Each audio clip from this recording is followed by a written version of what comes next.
Greetings, imagination connoisseurs. Once again, it is I, your Duke of Dope Discourse, Robert Meyer Burnett. I invite you to watch and listen to the Designing Hollywood podcast, brought to you by Martika Ibarra and the great, legendary Hollywood costume designer, Marilyn Vance. I am afforded the wonderful opportunity of co-hosting the show. If you are interested in the magic of Hollywood, the design of Hollywood, the clothes of Hollywood, watch the Designing Hollywood podcast, available wherever you get your podcasts from, or find the video version on the John Campea YouTube channel. That's right, the Designing Hollywood podcast. Why would you ever want to miss it? Especially if you love the movies. Observations with Robert Meyer Burnett. I've heard it said before, like, it was a very smart man named Robert Meyer Burnett who said the currency of our current age is authenticity. And it's so true.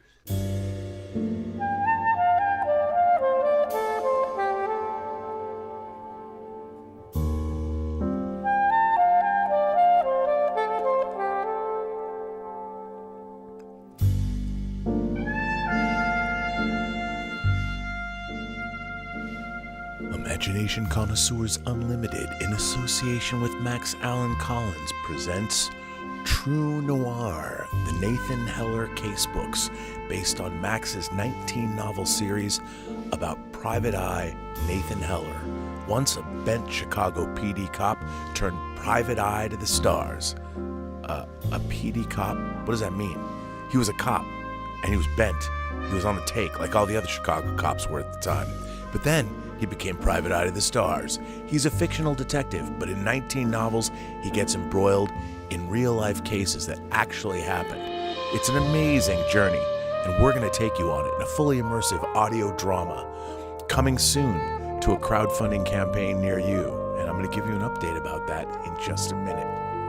Greetings, imagination connoisseurs. Once again, it is I, your Duke of Dope Discourse, your master of fun and wonder, your viceroy of verisimilitude, your sommelier of sci-fi and cinema, your evangelist of the imagination, and the perhaps never to be defined existential Mr. Rogers. That's right, me, Robert Meyer Burnett, freshly showered.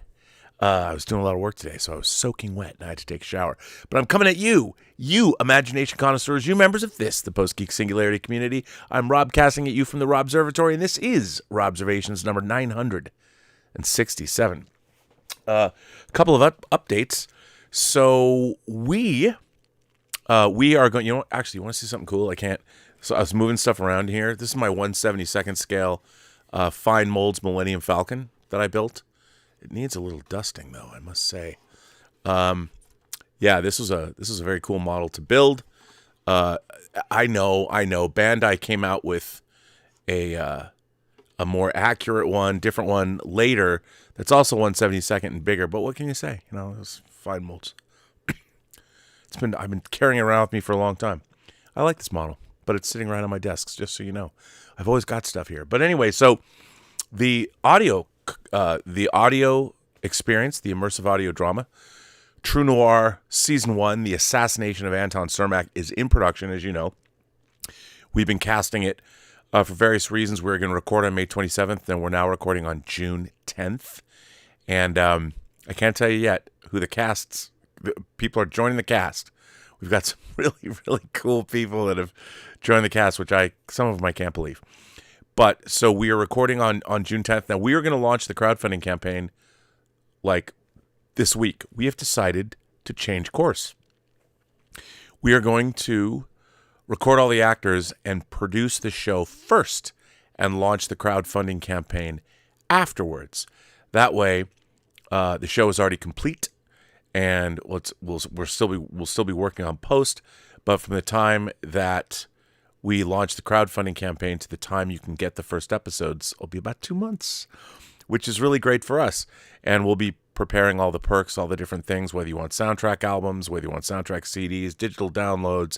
There's so many cool perks. I was reading the copy of the crowdfunding campaign, and I'm really excited about it. But I love the fact that we will already have it done by the time, I mean, it won't be entirely done, but by the time we launch the crowdfunding campaign, We've probably moved it to the end of June, maybe into July, and we will start delivering the finished 10-episode audio drama, of which I received script 5 yesterday. Max is just killing it.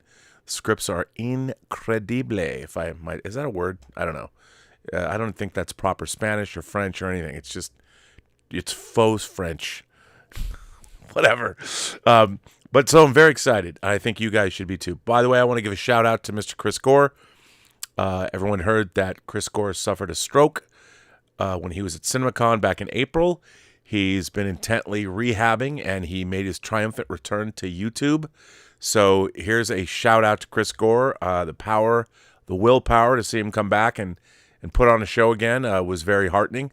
You know, Chris was really one of the first people that was at ground zero reporting on the independent film scene in the late 80s, early 90s with Film Threat. And he's kept it going. But, he was really the voice of the independent film scene. It's nice to see him doing well and continuing the good fight. And we will be submitting our film White Devils to Film Threat to be reviewed.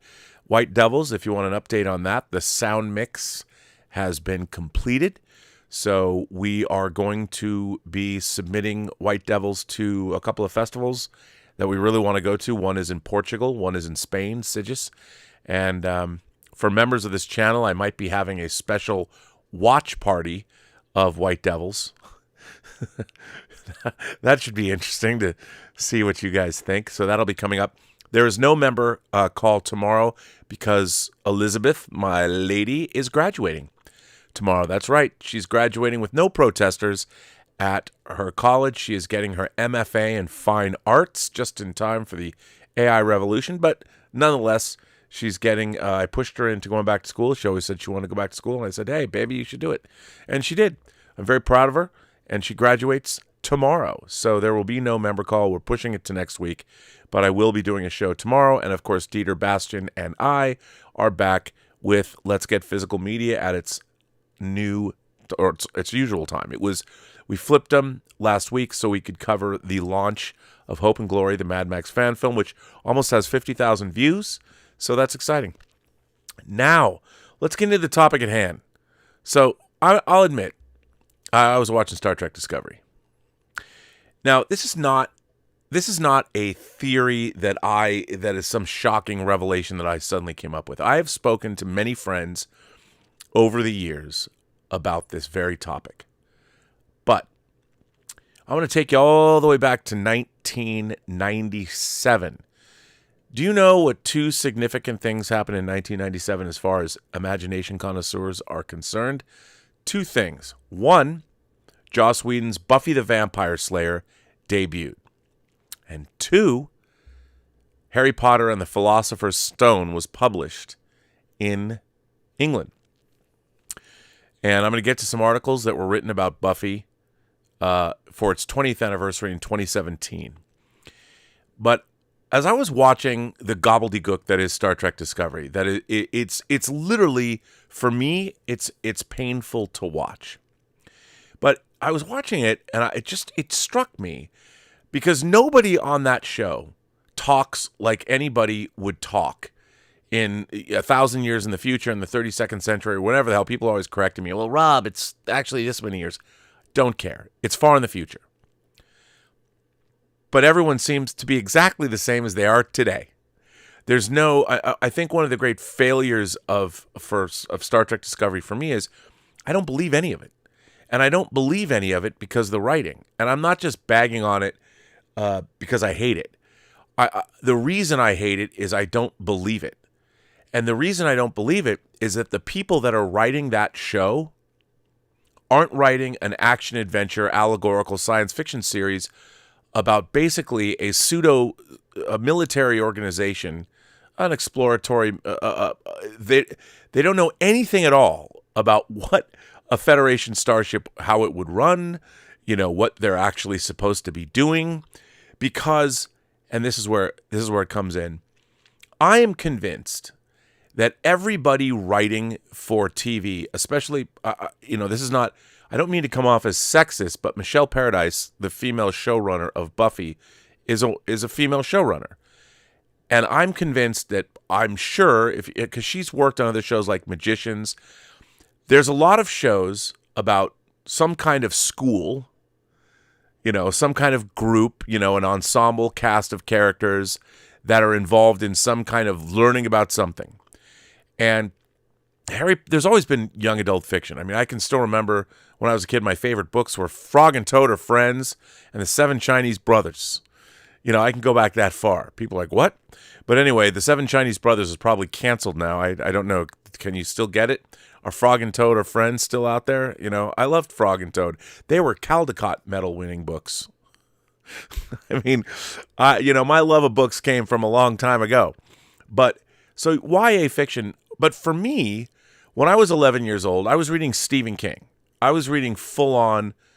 My YA fiction, the closest it came was Robert Heinlein's like Glory Road or something. In the fourth grade, my Harry Potter was John Christopher's Tripods trilogy, The White Mountains, The Pool of Fire, The City of Golden Lead, and The Pool of Fire. I never read the fourth book. I know there's a fourth book. I never read it. But that was like, I was 10. I had already, by 11, I'd graduated to hardcore British horror, whether it was Graham Masterton, when he wasn't, writing hardcore horror that was incredibly sexually explicit. He was actually really writing sex manuals. I'm not kidding. But he wrote things like The Manitou, The Djinn, Plague. I read anybody who wrote a plague novel, I'd read the plague novel. Give me disease vectoring, and I was like a pig in shit. I loved it. But anyway, so in 97, you had Buffy the Vampire Slayer come out, and Harry Potter was published. It hadn't come across the pond yet. So we're looking at, what was that? That was a long time ago. It was almost 30 years ago, to be honest. So, in 3 years, it'll be 30 years. So you're looking at what, 27 years ago? Most of the people that are writing TV shows, especially genre shows now, they all grew up. I mean, if you're in your late 30s or early 40s or whatever, and you're on the writing staff of any genre show, Buffy the Vampire Slayer and Angel, and there was a lot of other things too, but those shows in particular, the way they mixed horror with teen angst and romance was amazing. Also, those shows did representation far better. No one needed neo-pronouns on those fucking shows. Neo-pronouns. Shove it up your ass. But although some people, whatever, I like that too. But the shows, the LGBTQ representation was terrific. And people that, if you gravitate toward the arts, you're more open to alternative lifestyles. So Buffy the Vampire Slayer was a show that checked a lot of boxes. Even its view of sexuality beyond LGBTQ issues was also progressive. Angel and Spike, and Buffy, I don't want to get into what all of that might have meant, but it was a show that was doing representation absolutely correct. And nowadays, it's all performative, but this was a show that it had something for everybody. It had strong male and female characters, and the male characters had they even though they were vampires, it was soulful and all that. Everything that came after was derivations. Twilight. I know you want to call it 50 Shades of Grey, fan fiction, all that stuff. You can go back and you could write a whole book, I'm sure somebody has, about YA fiction, but what happened in the wake of Buffy. But I think in a way, Buffy truly was transcended television and ground zero. Ever since then, my theory is, and I've talked with this about, it's not new, that every fucking person writing a genre program, especially more, the more female or the female writing staff, Buffy was a huge transcendent show for the female audience.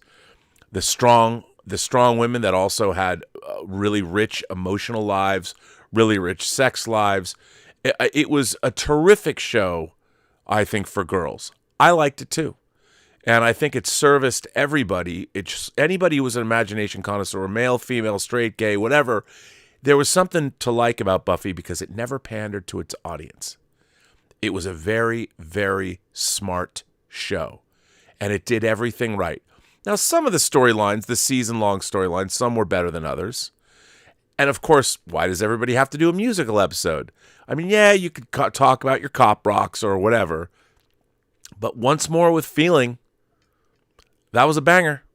Where do we go from here?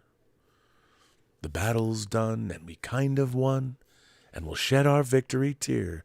You know, it was great stuff. That show was, I mean, it did crazy things like, what was it, Hush? Was that the name of the episode with the gentleman?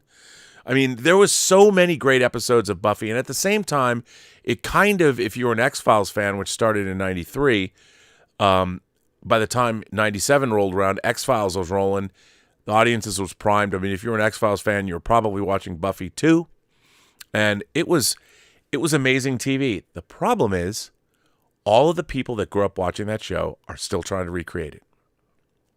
It doesn't matter what it is. It's all the same dynamic. And when I'm watching Star Trek, they're not trying to write Star Trek. They're trying to write Buffy. It's all derivations of Buffy. Because anytime they try and delve into the workings of the Federation, even the Federation is written like Buffy episodes. So there's no credibility with it because the people that are writing Star Trek Discovery, they've never seen. I was reading an interview with one of the writers who went home and hadn't seen Star Trek at all and binged a few episodes. But they don't understand. I'm going to say it. I know I wrote this line in a movie, but they don't understand the gestalt of Star Trek. So they don't get the military aspects of it, and people say, well, Rob, the Federation wasn't military. Oh, really? That's why they use military ranks? Call it what you want. It was a quasi-military, Federation, Starfleet, whatever. It was based on the military, written by people that served in the military during World War II. But, so, the problem is, the people writing these shows now have no interest or inclination about trying to make something seem credible as far as a science fiction context. The thing is that they never stop and go, I'll give you an example. So the Breen in Star Trek, the Breen who were never seen, they adapted, they've glommed on to the Breen and they're trying to make them the new big bad or the big bad on Discovery. Why? Because that's the only race that somebody, hey, we don't know about the Breen. Let's use them. And of course, they make them look like the Breen of 1,000 years ago from Deep Space Nine. Now, this is one of my pet peeves about modern Star Trek. It doesn't matter how many centuries have passed. Everybody kind of looks and dresses the same as they did 1,000 years ago. There's no imagination. No one sits down and go, okay, we had to figure out who the Breen were, whether they're water people, whatever. Why do they wear these suits? No one's ever seen the Breen. They were allies of the Dominion. But hey, let's just take them and make them our own. It's 1,000 years later. You could create a new race that was somebody that we didn't know before. Oh, but no. We got to go back. Let's go take the Gorn. Let's go take the Breen. Let's go take something that's already there that somebody else created that we can use. It's the laziest. It's so dumb, but whatever.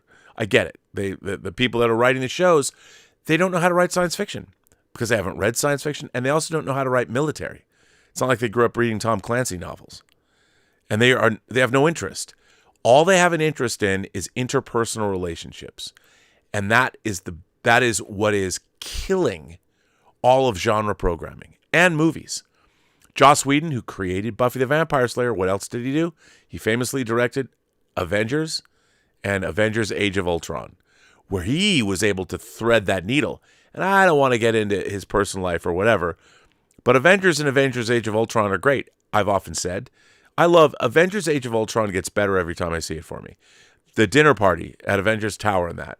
If that was 2 hours and it was my dinner with the Avengers and we were just sitting around talking, you could watch that party scene for 2 hours. You could watch, everybody getting together and having a cocktail and each of them having their encounter group sessions with one another. It'd be great. Joss Whedon. Joss Whedon was the master of that. And that's all anybody has been trying to do. Now, I have some articles. You knew I would. So the first I want to read. This is a new article, and this is from. It was published in Medium in their fanfare section that I always like to pilfer. But this was published one day ago, yesterday. Sarah Paris wrote this. What YA TV shows teach me about life? Full disclosure, I'm in my 40s, and yes, I still watch teenage entertainment. I'd say that everybody from 50 on down, if you're involved in entertainment or anything, I'm in my 40s, and yes, I still watch teenage entertainment, is kind of a defining quality of all of us. So she wrote this in fanfare yesterday. Into every generation, a slayer is born. One girl in all the world, a chosen one. She alone will wield the strength and skill to fight the vampires, demons, and forces of darkness, to stop their spread of their evil and the swell of their number. She is the Slayer. That's from Buffy the Vampire Slayer Season 2, the opening sequence narration. From the first scene of Buffy the Vampire Slayer TV show, the Scooby Gang and their universally resonant struggles, flaws, strengths, and triumphs spoke to my heart. I grew up and matured alongside Buffy, Willow, and Xander. I experienced similar heartbreaks, and their issues mirrored my own. Okay, I've never faced vampires, veiny witches addicted to black magic, or the first evil, although I could make some strong arguments that I have indeed met the latter, of course. However, I found the overarching themes found in Buffy's storylines relatable then, and when I rewatch the show now, I find they still resonate. It's true. That's why the show worked. I don't think it was ever done better. The only difference is now I have a more current, age-appropriate crush on Giles. Anthony Stewart Head. From Buffy onward, when a new young adult YA TV show premieres, I take notice. Sadly, not all YA fare is created equal. For instance, I could never get behind Pretty Little Liars or Riverdale, once the stories of Archie and his gang entirely lost the plot. Nevertheless, I give almost every new YA show a chance. I think that this is very telling, because this is what people want. And this is what a lot of these writers, that's why they end up writing these shows. And in the wake, if you think about the rise of YA fiction in the wake of Harry Potter, what do we get? Everything from the Maze Runner to the Hunger Games to Twilight. All of these big YA shows, series. There was no real YA fiction when I was a kid. And if there was, I wasn't interested in it, which is why I don't know if it exists or not. I was reading adult novels by the time I was 10, 11, 12. I had joined the science fiction book club and was reading pretty heady stuff. And by the way, so was everybody else. You know, I've told the story on this show about how in the 4th grade when Roots, the miniseries, was on, she didn't know I had a crush on her, but Lisa Schultz, the smartest girl in my 4th grade class, fucking brings Roots to school, the book. I mean, she was barely bigger than that goddamn book, and she brought it to school, and I was like, well, goddamn it, if she can read Roots, I'm going to read Roots. I never read Roots until later, but I did read it. It was a great book. But, I mean, we were reading that. We were not watching or reading a bunch of YA fiction. And half of what's on TV now, especially the half of what's called genre, is all YA.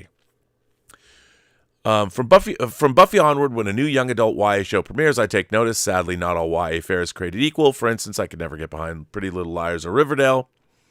Some YA shows have a strong first season, but completely unravel by the end of the second. However, modern noir-esque YA mystery offerings like Nancy Drew, One of Us is Lying, and The Hardy Boys, and of course Yellow Jackets, which only has one foot planted in the world of teenagers, reel me in quickly and leave me satiated.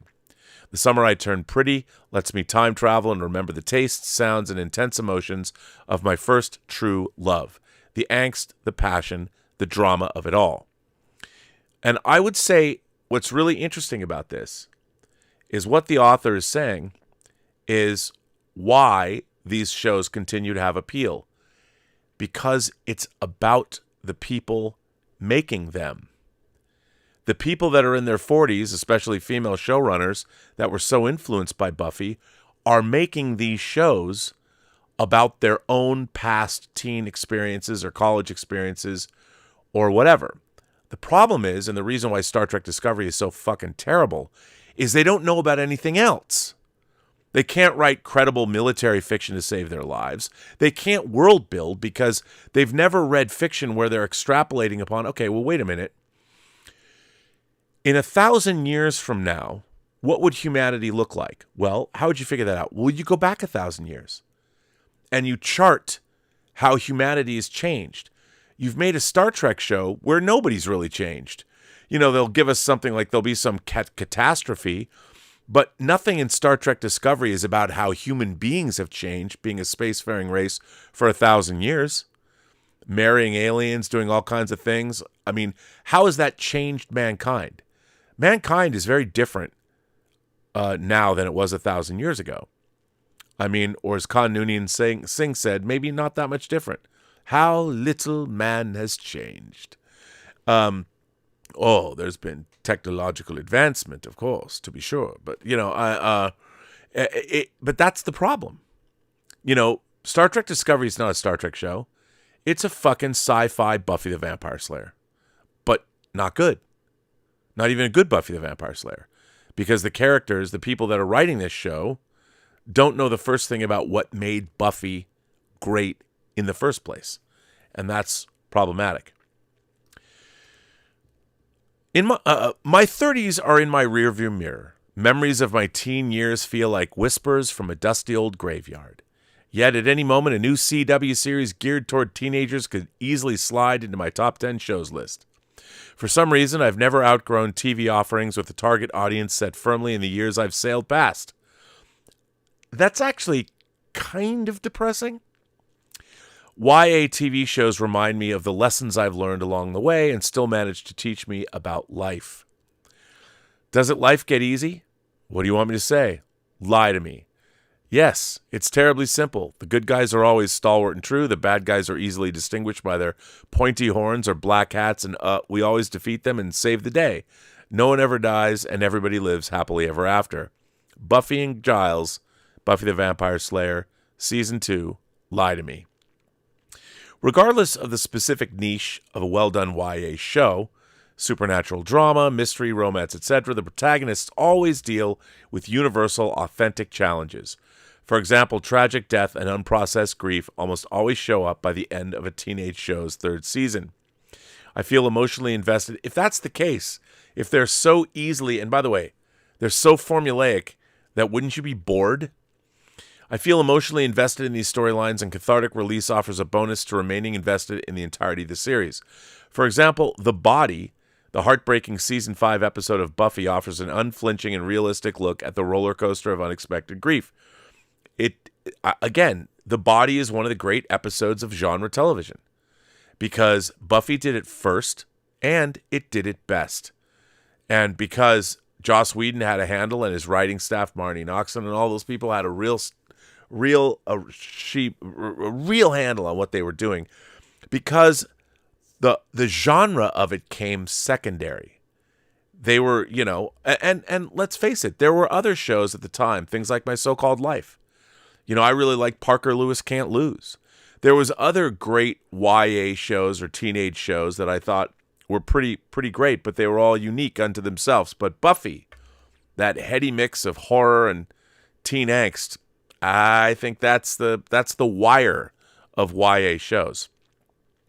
When Buffy loses her mom, Joyce, to a blood clot rather than to a supernatural enemy, neither she nor any of her friends know how to process the loss. Every member of the Scooby Gang deals with Joyce's death differently. And anyone who has ever experienced a similar tragedy will see themselves in one or more of the characters' reactions.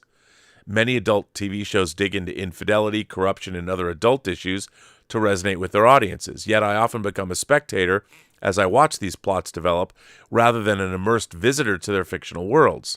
Even when I've shared the struggles of protagonists on an adult show, I rarely find their experiences relatable. Restrained vulnerability and the moves of the high-powered and wealthy just don't elicit my emotions in the same way as their flawed teenage counterparts. Yes, because you're seeing yourself. And that's our modern age. Everyone is looking to see their own experiences reaffirmed in the entertainment they watch. I wouldn't necessarily think that's being dumbed down, But I will say that it is a function of our age and what people, not of like how old you are, but of what our audiences are all about. It's all about us these days. You know, no one is looking out. Like, I was watching the shows that I was watching because, as I've said a million times on this show, I was looking outward. You know, I was looking to see what was the world going to be like. And to me, the world was always, it's ever changing. And I was never interested in seeing myself represented on TV or in the movies. You know, I didn't need to, like, look, to this day, I love a good teen movie. You know, some of my favorites of the 80s, for instance, were movies like Pump Up the Volume. You know, I really like Rumblefish. I really loved, my favorite of all time is Risky Business. You know, they were teenage movies, but they had a lot more going on, and they had stuff happening in just the real world. I mean, they weren't just teen films. I thought they had universal messages, even though they were set in a teenage milieu. There are times when it feels like the world is happening to you, but remember that you are also happening to the world, so don't wait. Make what you want happen, because tomorrow isn't promised, so you better make fucking sure that we're living today. Stephen, in a moment of profound teenage wisdom, In the Summer I Turned Pretty, Season 2. The best YA shows also contain the best location shoots on television. Idyllic, fictitious towns close to large cities, usually Boston, Seattle, or New York, where everyone knows everyone. Quaint main streets abound. Amazing town libraries and bookstores may become central characters. Typically, these shows are set in coastal towns that also have a large lake with McMansions peppered around its edges. I've discovered that I desperately want to live in any one of these towns. Immediately, I want to pack up all of my things and move to one of these fictitious fictional villages and soak in the atmosphere in the historic town square or maritime museum or 1930s cinema located at the heart of downtown. Nancy Drew's Horseshoe Bay would suit me well. I've lived in big cities. I've visited most major American urban centers. I'm not drawn in by the appeal of on-screen Manhattan or Beverly Hills or Tony sections of Washington, D.C. I want a series set in a scenic, insulated town with a storyline contained within the confines of town boundaries. Again, easily understood, not asking a lot from the viewer.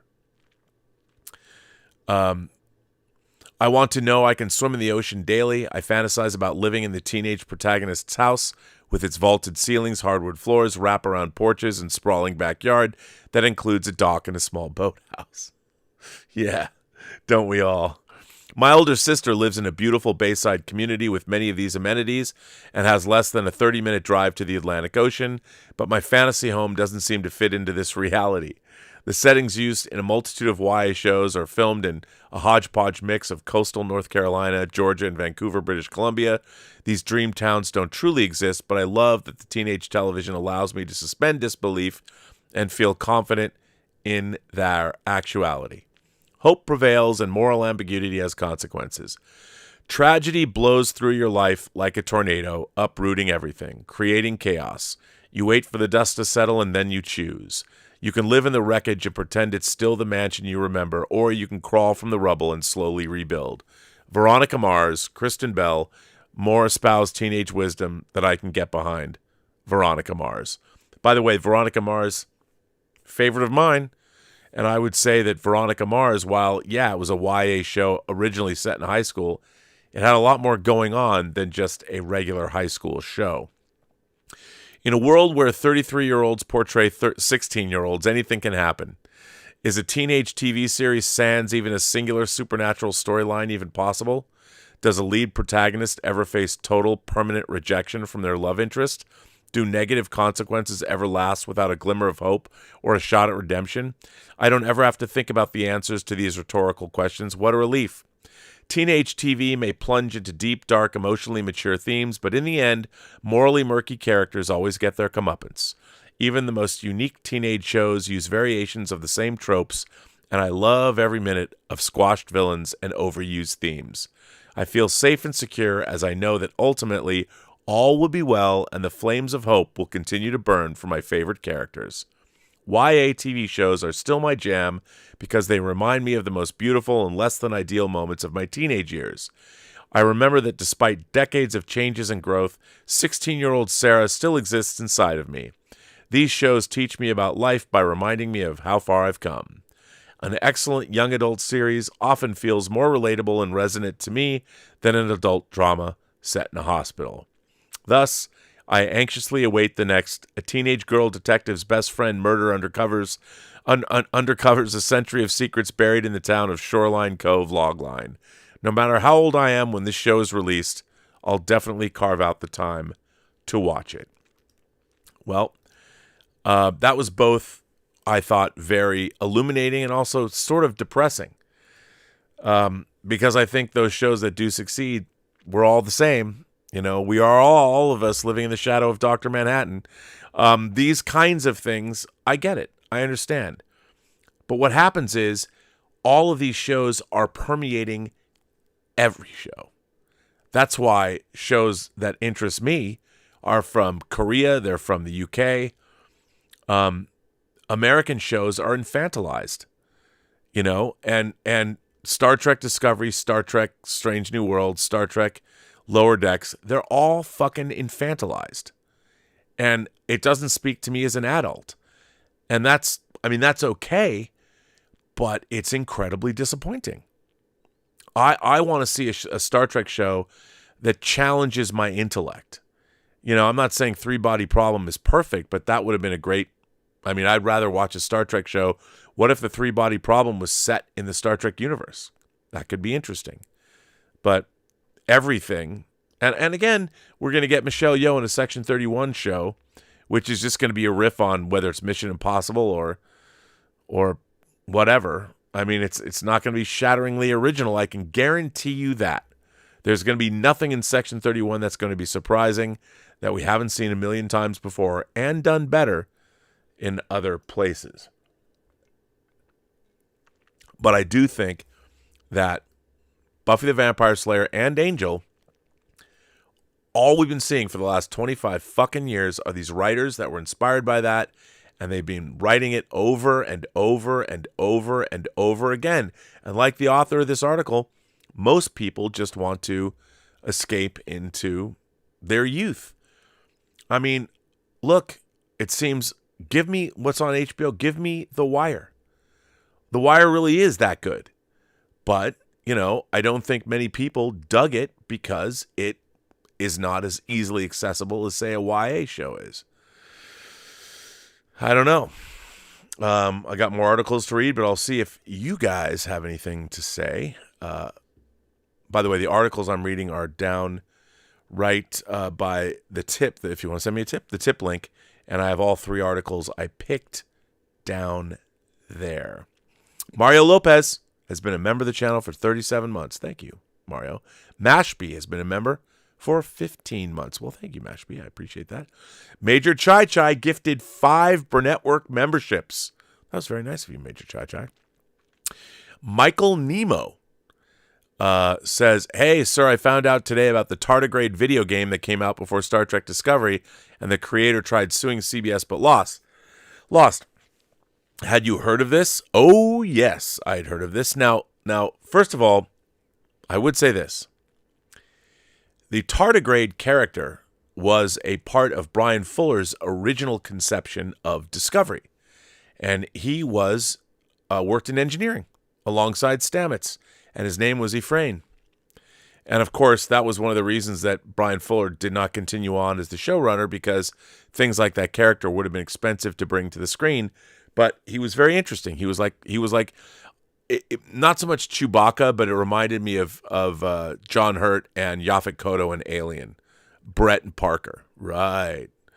It was more like that. Could have been great, but yeah. And then of course, when they revamped it, it was somebody said, "We can make the tardigrade like it was in this game." The writers of modern Star Trek they're all fucking thieves. If they're not stealing from Ursula K. Le Guin's Those Who Walk Away from Umlaus, they're taking stuff from Alien. They're taking stuff from Dorothy Fontana's book Vulcan's Glory. They're stealing from other Star Trek writers that I really love and their books. Discovery Season 2. There's a Section 31 novel called Control by David Mack. Discovery Season 2 is just a riff on that book, you know. Hunter Becknell says, I got nothing to say. I just want to support the channel. Well, Hunter, I don't have any liquor, but here's to you. Darth Plato is here and says, happy birthday, Rob. It's a good thing you're not in Ocampa, or you'd be dead by now. It's true. Or I'm glad I don't live in the Dome City, because I'd be dead by now too, unless I was a runner. Thomas Logan says, Whedon did more damage than he did good. I throw up inside my mouth every time a 27-year-old uses the word agency to make themselves sound smart. Well, Thomas, you're not wrong. And that's part of the problem. I mean, the people didn't move on. And obviously that heady mix, and you can take any sci-fi fantasy context and Buffyize it if you want. You know, you can pick your school. How many different schools are there in YA fiction now? How many different groups? I mean, everything is variations on a theme. It's all the same stuff. And the thing is, what happened, YA literature and YA shows, I think that's honestly part of the problem that we're seeing today, is that the YA generation grew up and had kids, and it's a very interesting thing that's going on in culture. But I don't think that it was Whedon that did the damage. Whedon made a good show. It was the people that took those shows to heart. They were the people that were the problematic ones, really. At least that's kind of the way that I see it. But the thing is, make no mistake, Buffy and Angel are great shows. So we have to remember that. Michael Nemo says, hey, sir, found out today about the tardigrade. Oh, I read that already. I think I'm caught up. Yeah, I'm caught up. So this is my problem. The people that are writing Star Trek are basically writing the sci-fi version of Buffy, or they're trying to, and it's just not credible. This last episode of Star Trek Discovery was so, I can't even, I can't do it anymore. I can't. How many times am I going to go off on it over and over and over again? I just watched Major Grin over on YouTube. Does great takedowns of this stuff. He did a 26-minute video about this week's episode of Discovery. He basically toured a new one. He knows what's up. And he's a fair critic. He is a fair critic. Well, I wanted to jump into two different articles from the 20th anniversary of Buffy in 2017 that I found. Now, one is from Vox, and a lot of you are going to be like, Vox? Well, yeah, but this is 2017 Vox, so maybe it has a bit more credibility. Let's jump into it. How Buffy the Vampire Slayer transformed TV as we know it. Oh, really? What'd you just do here? Come on, man. There we go. 5 reasons the seminal teen series deserves just as much TV respect as The Sopranos. When the WB debuted a low-budget comedy about a teen girl vampire slayer in the spring of 1997, no one expected it to make much of an impression, let alone become a bona fide pop culture force. But since the launch of Buffy the Vampire Slayer 20 years ago, let me say, this was written by Emily St. James and Caroline Fromke, and it was written on March 10th, 2017. Sorry. So when TV critic Emily Nussbaum declared in 2014 that 1999 had marked a turning point for television, it wasn't just because 1999 was the year Sopranos debuted. It was also because 1999 was when Buffy, starring the plucky 90s darling Sarah Michelle Gellar, was at the height of its powers during its excellent 3rd season. Wrote Nussbaum in The New Yorker, 1999 was a year when I was not yet a professional TV critic, just a woman, standing in front of a television show, begging everyone to love it. Every week, I watched The Sopranos and Buffy the Vampire Slayer. I was an avid fan of both, convinced that Sopranos creator David Chase and Buffy creator Joss Whedon were turning television into something radical and groundbreaking. the former by deconstructing the mob genre as well as capitalism and psychotherapy, the latter by forging a mythic feminist-inflected meld of horror, comedy, and teen drama. Now, here's the thing. If Buffy had come out today, it would be accused of all sorts of things, being woke, being anti-male, I'm sure. But it was none of those things. It was representation done right. Men and women were treated fairly and equally on that show, but men and women were shown as being different from one another, and those differences were celebrated. I don't know what's happened to our fucking culture now, but everyone's off the deep end. Everyone's gone off the reservation. Everyone's taken the train to Crazy Town. I don't know what happened, but Buffy is 10 times more mature than all of TikTok, and it has more to say than TikTok ever will, which was amazing, and that's why everyone loved Buffy, because it was inclusive of all of its audience, and you didn't even realize it. That was what its power was. And not only was it an incredible show about relationships and people, it was also a kick-ass horror TV show. Great monsters of the week, real true horror, and there was great philosophical. It delved into what are our responsibilities to one another. It's a terrific, terrific show. It really was. You could go further, we would argue. You could say that essentially all of TV drama in 2017 is thanks to one of those two shows. The Sopranos and Buffy didn't just change television. They blew up established formats and made the people who made TV rethink how they approach the medium. But even now, 2 decades later, this is 2017, long after the show established itself as a TV classic, Buffy has yet to entirely get its due. Oh, I think it's got its due. Yeah, the show's title is a little goofy, and its cheesy effects haven't aged particularly well. Well, also let me tell you, it also has the worst high-definition restoration of any television show in history. It's embarrassing. They should go back and do it again. And it's based on some... it's a little goofy, and its cheesy effects haven't aged particularly well, and it's based on a truly regrettable movie. It's true. There was Christy Swanson starred in the original Buffy the Vampire Slayer, which came out in, 91? And some of Whedon's pop culture references have been lost to the mists of time, but Buffy is a genuine TV watershed, a landmark that deserves serious attention. For as much as The Sopranos changed how TV is made, Buffy changed how its stories are told, and its influence is everywhere. Showrunners across the spectrum of the medium, from Shonda Rhimes to The Vampire Diaries' Julie Plec to Supernatural's Eric Kripke, have talked about how it influenced them, and those are just 3 names pulled essentially at random. Listing every showrunner who's named Buffy as an influence would quadruple the length of this piece. So in honor of the series' 20th anniversary, let's celebrate everything Buffy brought to television. Here are the 5 biggest ways Buffy changed TV. Buffy put the WB and the smart teen soap on the map. Were there teen shows before Buffy? Undoubtedly. Just a few years before Buffy's debut, My So-Called Life aired a single glorious season in 1994 and 95 and is still one of the best one-season wonders of all time. But My So-Called Life was self-consciously realistic in a way that teen viewers haven't always appreciated. The quintessential teen show when Buffy debuted in 97 was then still running the trashy fun of Beverly Hills 90210. Dun-dun-dun-dun, dun-dun-dun-dun, ch-ch. I love 90210. Which had bowed at the dawn of the decade.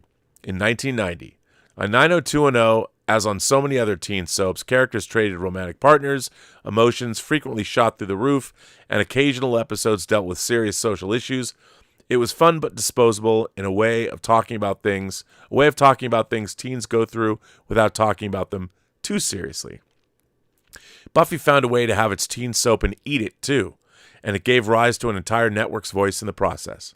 The series landed on the WB largely because the network was young, having just launched in 1995, and could afford to take a swing at attracting the teen audience, which TV largely had ignored for decades. In general, as a mass medium, TV tried to attract as large an audience as possible, which meant that shows ostensibly about teenagers like Happy Days were often aimed more at parents with young children. And when Buffy turned out to be a hit, especially once it was paired with the new show called Dawson's Creek. Midway through its second season, the show remade the WB in its image, dovetailing nicely with teen-focused movement throughout pop culture that foreshadowed today's ongoing attempts by corporations to win over fickle millennials. The late 90s were the era of Scream and the Spice Girls and the earliest days of YA publishing, and as more and more teen-focused properties caught on, pop culture didn't merely come to realize that teens had disposable income, it came to realize that teens had a lot of disposable income. Of course, there had been teen booms in pop culture prior to that moment, but what was different with the boom that Buffy helped set in motion was an increase in critical respectability of teen-centric stories. On the WB alone, shows like Dawson's Creek, The Gilmore Girls, and Everwood, all about teens dealing with their emotions in small towns, became critical and audience hits. And of all these shows, Buffy wasn't just the most influential, it was also the best. Critics hailed it, placing it in the #1 spot on top 10 lists. It received major awards recognition, including an Emmy nomination for its writing, and when it moved to UPN in its 6th season because UPN was willing to pay a higher licensing fee than the WB, it helped reestablish that network as well, paving the way for later Buffy-alikes such as Veronica Mars. Number 2, the show's voice changed how TV characters talk to each other. Yep. Even without Joss Whedon's involvement, there's a good chance someone would have eventually made a TV show centered on a teen girl superhero. But with Joss Whedon and his eventually stacked writer's room, Buffy set itself apart from what a more typical teen girl superhero series might have looked like, thanks to its specific, incredibly witty voice. Building off its initial Valley Girl kills vampires conceit, Buffy tore out of the gate with pithy dialogue that proved this teen-centric supernatural show had its own particular sense of humor. It didn't just depend on the usual 90s slang, see X much, but lets characters be funny, bantering back and forth and making jokes even in the direst of circumstances. The show is clearly in love with language, with arranging words in unexpected ways and delighting in the fizzy alchemy of the resulting scripts. Though Buffy's friend Xander was the obvious Whedon surrogate, but accordingly had a sense of humor closest to that of Buffy series creator, Buffy herself tossed off plenty of jokes and casual witticisms in between destroying her many enemies. Take the moment in season 1 where Buffy goes up against Ancient Vampire the Master and full-on drowns, but is resuscitated by Xander to defeat him. "You are destined to die," the Master sputters at the blonde girl standing defiantly in front of him. "It was written." "What can I say?" Buffy shoots back. "I flunked the written." Buffy's tendency to taunt her vampire foes with snark even became a running joke. In Season 5's Fool for Love, Buffy memorably subverted itself by allowing its title character to get so caught up in her quips that her adversary is able to land a devastating blow. Though no show could quite replicate Buffy's particular voice, the series' Slayer slang inspired shows that weren't strictly comedies to experiment with their own humor and language. And now Buffy writers such as Marty Noxon, Unreal, Jane Espenson, Once Upon a Time, and Drew Goddard, Cabin in the Woods and The Martian, and also the upcoming Project Hail Mary, have all gone on to other genres and projects. Buffy's voice has lived on beyond its own finale. 3. The way Buffy structured its seasons broke new ground for serialization on TV. It might seem weird to modern audiences, but Buffy, despite fighting a monster of the week in nearly every episode, was considered a heavily serialized show when it debuted in 1997, and it only became more serialized as it progressed, especially in seasons 6 and 7 when it prioritized grand, complicated arcs at the expense of episodic coherency. In retrospect, Buffy's chief innovation in regard to serialization would be fairly obvious. Each season had a primary villain, whom Buffy and her friends would confront several times throughout the season. Most episodes would at least check in with the primary villain's plans, no matter how tenaciously connected or how tenuously connected they were to the main action monster of the week. Essentially, this approach was a heightening of the X-Files model, where standalone episodes and episodes linked to the show's overriding alien conspiracy uneasily shared space right next to each other. Whedon and the Buffy writers' room simply incorporated the larger arcs more seamlessly, and both Buffy and the X-Files were heavily indebted to 80s workplace dramas like Hill Street Blues and St. Elsewhere, which blended their characters' ongoing personal concerns with crimes or diseases of the week. It's also easy to spot a hint of the 80s crime drama Wise Guy. Yes! One of my favorite shows of all time, in which an undercover cop pursued one villain per story arc with multiple story arcs per season. in Buffy's overall architecture. Where Buffy cut its own path was in combining all of those influences to create a model that's still in use today, largely unchanged. Every season of the venerable monster hunting show Supernatural, now in its 12th season, uses this model. Lost used it too, but broke its overarching story into smaller pieces and swapped primary objectives, getting off the island, for a big villain in each season. And do we need to point out the Walking Dead's similarity to the storytelling format? Probably not. But the format is present even in non-genre shows, from Scandal to Justified. Each season, some major crisis or villain dominates the storytelling, and every episode reflects on it somehow, sometimes in a major way and sometimes in a much more minor one. Even the case of the season crime drama, which includes shows like The Killing and The Bridge, more or less use the Buffy format, interpreted in a slightly different way. Whedon, a longtime comics fan, was heavily indebted to Marvel Comics in how he told his story, and his conception of Buffy as a series of arcs with main villains is very similar to how the comics industry compiles individual issues into sturdier trade paperbacks, which are then sold in bookstores. When Whedon turned the misbegotten movie Buffy into a TV show, he couldn't have known that the DVD box set and streaming services would roughly replicate the trade paperback experience for TV fans, but they have. And his debt to Marvel shines throughout the show, particularly in its wildly inventive plot twists.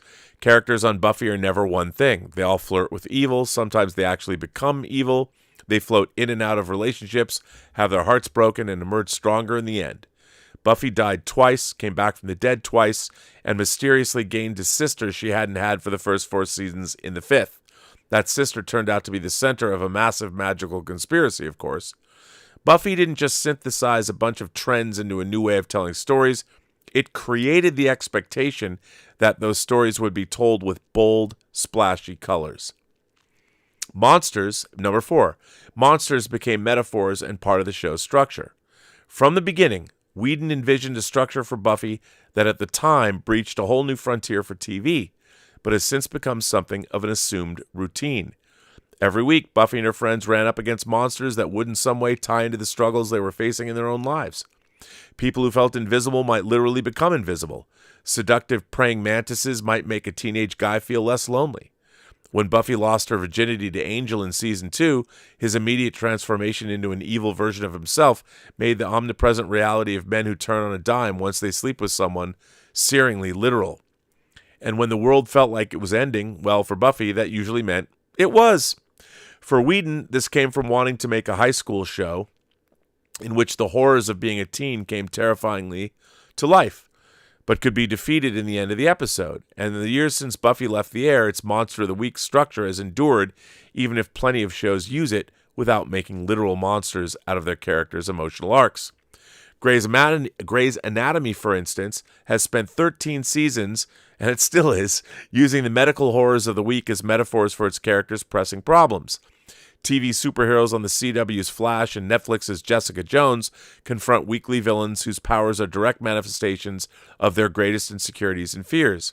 Even procedurals like Law & Order and Criminal Minds, which have always relied on a case of the week structure, have been inspired to tie their disposable perpetrators to the ongoing stories of the main characters. And number 5, Buffy made for a new kind of feminist action hero. Buffy's origin story subverts one of pop culture's most famous tropes. The idea for this series came about when Whedon, a horror movie fanatic, wondered what it might look like to let that blonde girl who's always getting herself killed fight back and kick serious ass. So he created Buffy, a former Valley girl who reluctantly began slaying vampires in a not-so-friendly local graveyards. She was practically unrivaled in both physical strength and steely-willed emotional fortitude, but also a far cry from the few and often grim female action heroines who had preceded her.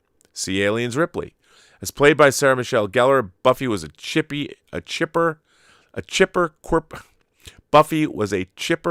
quippy teen who wouldn't think twice about wearing frosted eyeshadow to a vampire hunt. She was funny, smart, frustrated, and flawed. As comics and YA fans will be quick to attest, Buffy wasn't pop culture's first female superhero, not by a long shot, but she was the first to anchor her own TV series, and her success paved the way for others like her.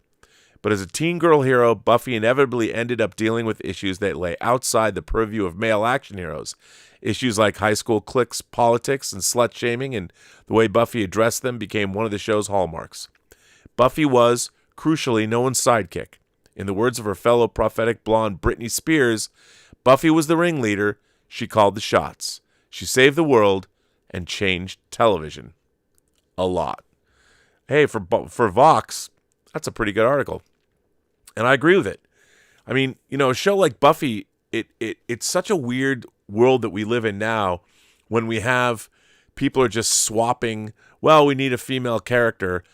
Buffy was a beautifully written show that was beautifully written from a female perspective, and I, as a man, enjoyed it for that reason. I mean, you had great Jane Espenson and Marty Noxon. You had people like that writing the show, just as relevant to me. Nowadays, I watch shows that they don't know how to do that without pandering, without, going overboard, making their main character perfect. The balance that Buffy struck felt, well, like it had verisimilitude. Sure, when you're living on a hellmouth, can you actually have verisimilitude? Well, yes, when the world building is there and the characters are well written, which is something that the people that are writing Star Trek are incapable of doing. The reason people like Strange New Worlds is because the cast is appealing. They just want to hang out with that cast. It's not because the stories they're telling are transcendent. And Star Trek Lower Decks, for Star Trek fans, it's like, oh, I get all these jokes, and maybe people are like, well, they're starting to tell real Star Trek stories. I'm like, yeah, a little bit too late. It was always a spoof show, Star Trek at work. It's fine. It works. It's not stupid. It's not insulting. But again, it's a postmodern look at Star Trek where everybody on the show is a Star Trek fan and wants you to know it, every line of dialogue that comes out of anyone's mouth. And it's just, I can't. After the first season, I was like, out. I'll dip in occasionally. But everyone is still trying to write Buffy. They still are. And Michael Burnham, they want Michael Burnham to be Buffy Summers. But I knew Buffy Summers, and Michael Burnham is no Buffy Summers.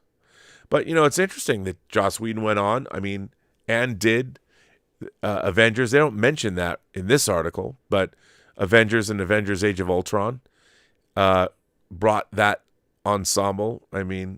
Incredible. Incredible what he was able to do.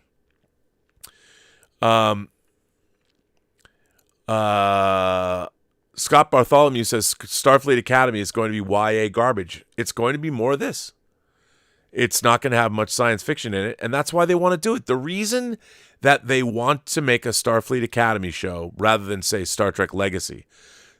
If Terry Matalas did Star Trek Legacy, it would demand a very smart, it would go back to Star Trek being a smart, allegorical, action-adventure science fiction television series, which the current people who work on Star Trek do not know how to do. Star Trek Starfleet Academy, whatever it's going to be called, is just Buffy the Vampire Slayer. It's Harry Potter. It's Heroes. Save the Cheerleader, Save the World. Which, by the way, the first season of that show is great. But again, they're going back to what they know. They all want to write Buffy. And what's if they want to write Buffy in Star Trek, what's the easiest way to do that? Starfleet Academy. Everyone's going to school. But the thing is, the people that are writing it now, when Joss Whedon was writing this, and the people that Marty and Jane were writing this, they weren't writing agenda-based performance activist narratives. They were writing real stories about real people. The problem is nowadays, the people in high school bear very little resemblance to the people that were in high school in 1997. How do you? I mean, I don't even know if they could even relate to something like this. But it's my Millennium Falcon model is incredibly dusty. I had no idea how dusty it really is, but it's very dusty. But anyway, who knows? Who knows? I don't know, but it's going to be garbage. I know that. I have no interest. Major Chai Chai says, thanks to you, Robert, now I can't stop asking myself every time I see a movie or read a story, would this translate into a Star Trek story? Well, you should. You should. Because if it can, it means, well, It helps you. It helps you understand storytelling.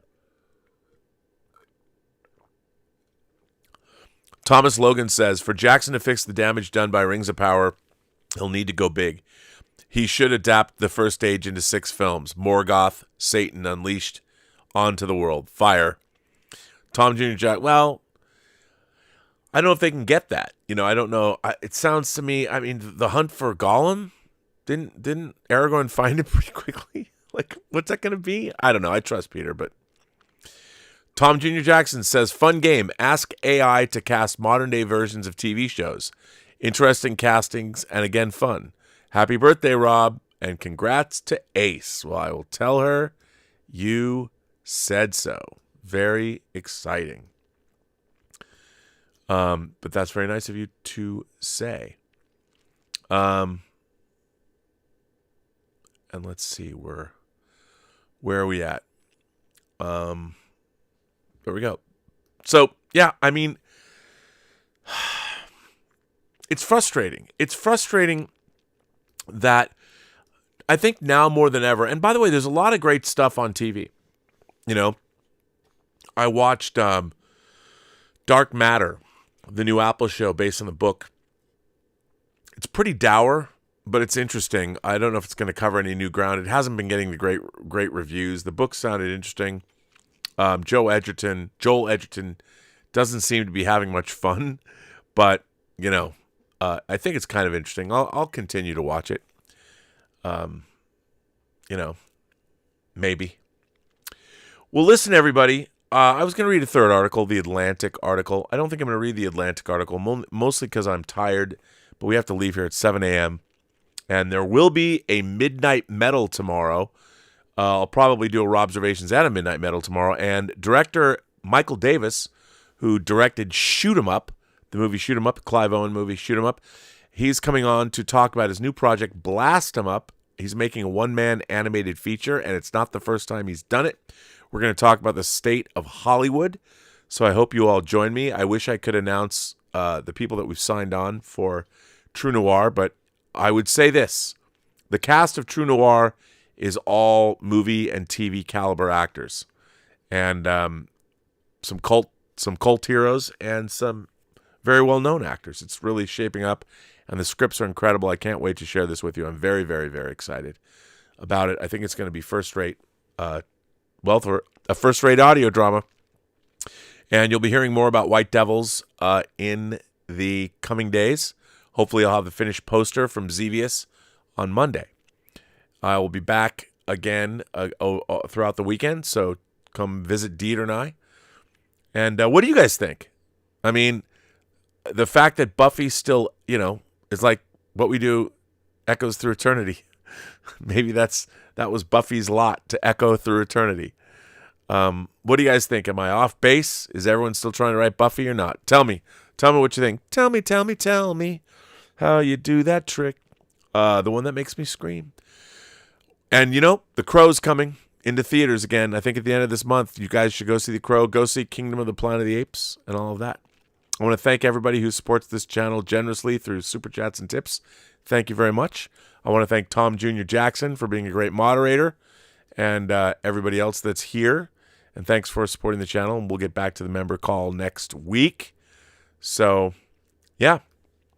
On that note, every person you meet has a story to tell that you have yet to hear. And all you have to do is listen. And with that, I say to all of you, have a better night.